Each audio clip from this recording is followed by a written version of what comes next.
Вы подписали этот договор? Да. Олег Владимирович подписал? Что, я не вижу вашей подписи. Идите, подпишите. Идите ко мне.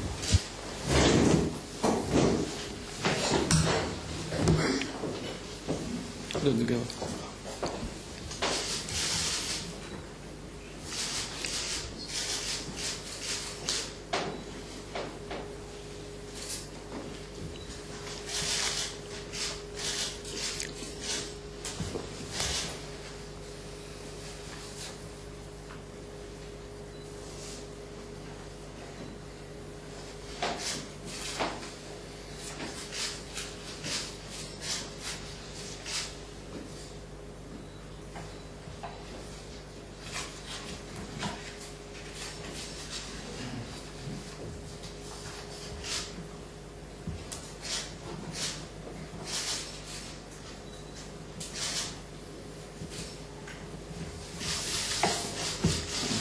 Только вторучку у меня, видите?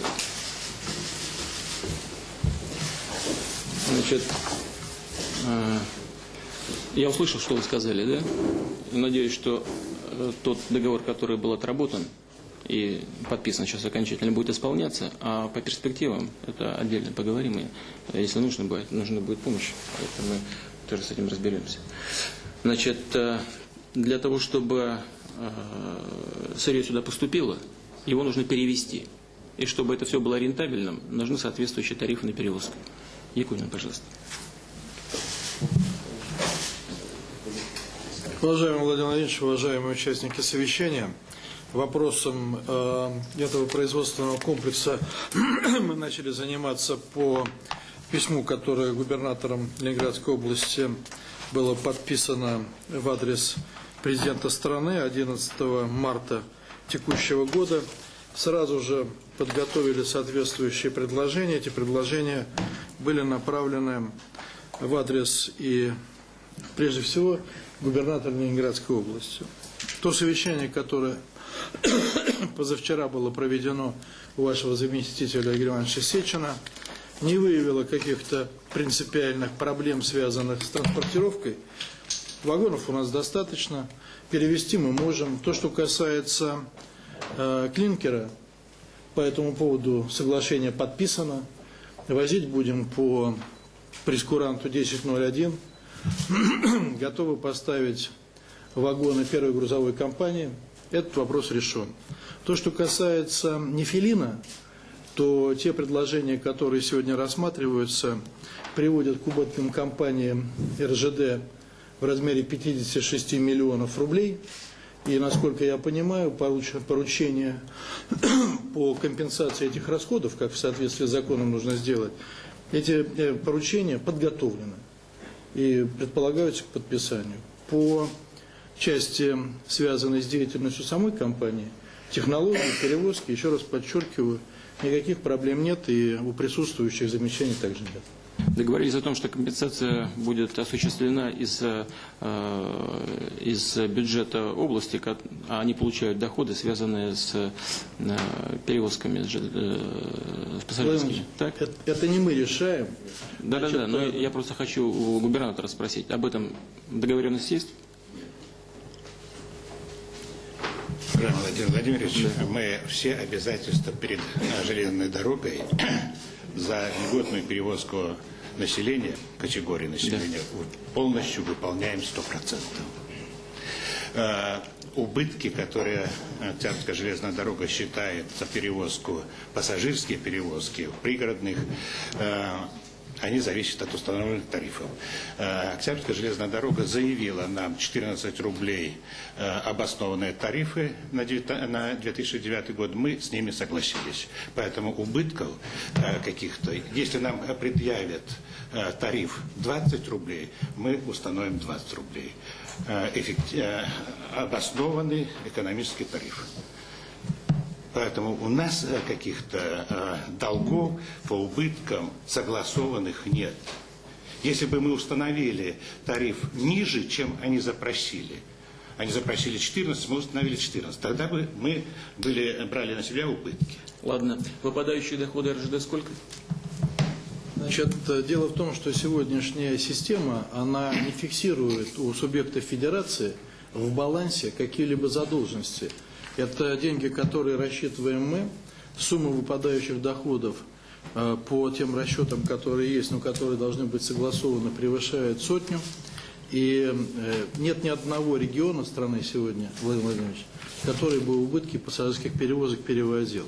Попрошу прощения, покрывал. Что касается тарифов, то в соответствии с законом тарифы на пригородные перевозки устанавливает не РЖД. РЖД вообще никаких тарифов не устанавливает.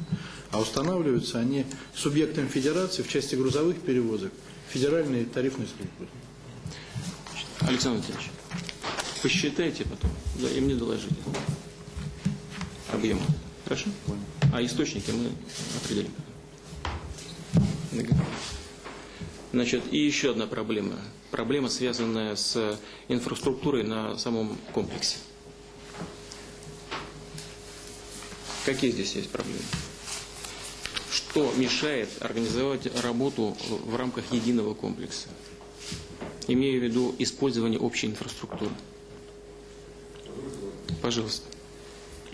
Ну, во-первых, при разделении этого участка у меня есть тут даже график, тут не график, а план. Основные железнодорожные пути, которые обеспечивают наши предприятия цементные, оказались в собственности Базелцемента. И у нас опять же есть много претензий по этому вопросу, обращения в суды.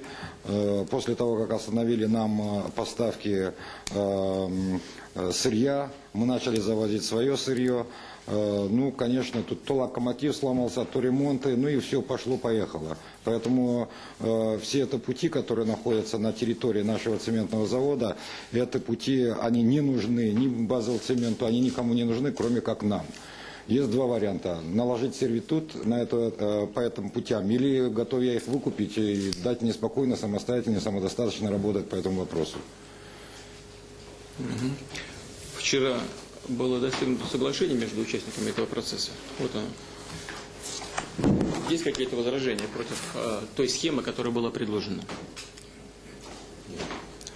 Между базовым элементом и Пикалевским цементом. Вчера мы подписали с Евроцементом договор сервитута, и то есть обеспечиваем свободный проезд для Филарета Ильича всех грузов через наши пути. То есть я считаю, что вопроса нет. Вот, ну, прекрасно. Я хочу, чтобы здесь стояла тоже подпись Олега Владимировича. Передайте. Пишите договор. Так, и вопрос о будущем. Сейчас мы ситуацию урегулируем, остроту снимем. Это понятно, я еще скажу попозже, еще какими средствами, методами. Дальше что? Денис Валентинович. Уважаемый Владимир Владимирович, я думаю, что сейчас мы не будем углубляться в проблемы, которые возникли с 2004 года. Все эту историю уже достаточно хорошо изучили. И, наверное, даже без детального анализа можно сказать, что разрозненная структура управления этим комплексом, она оказалась, к сожалению, малоэффективной. Но говорить сегодня и принимать какие-то скоропалительные решения корпоративного характера, наверное, было бы неправильно. Для этого вчера на совещании Игорь Иванович дал нашему министерству совместно с Минэкономразвития, с Минфином поручение подготовить предложение по выработке схемы дальнейшей работы предприятия, так, чтобы оно функционировало эффективно и производство было загружено. Я думаю, что из первоочередных мероприятий, которые необходимо принять, помимо тех, которых вы упомянули сегодня, это подписанное соглашение на поставку нефелитового концентрата, соответственно, решение проблемы, связанной с общей инфраструктурой. Необходимо также подписать соглашение, обеспечивающее поставок нефелинового шлама непосредственно от базового цемента Пикалева на компанию Пикалева цемент Филарета Галичева. Также поставку карбонатного раствора непосредственно компанию Метахим.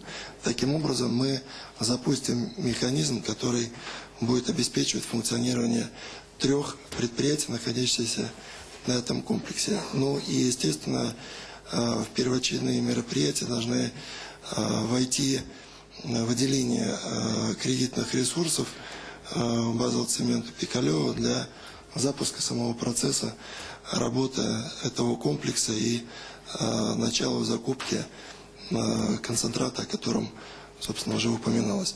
Но в ближайшее время мы подготовим все необходимые предложения и с вами согласуем.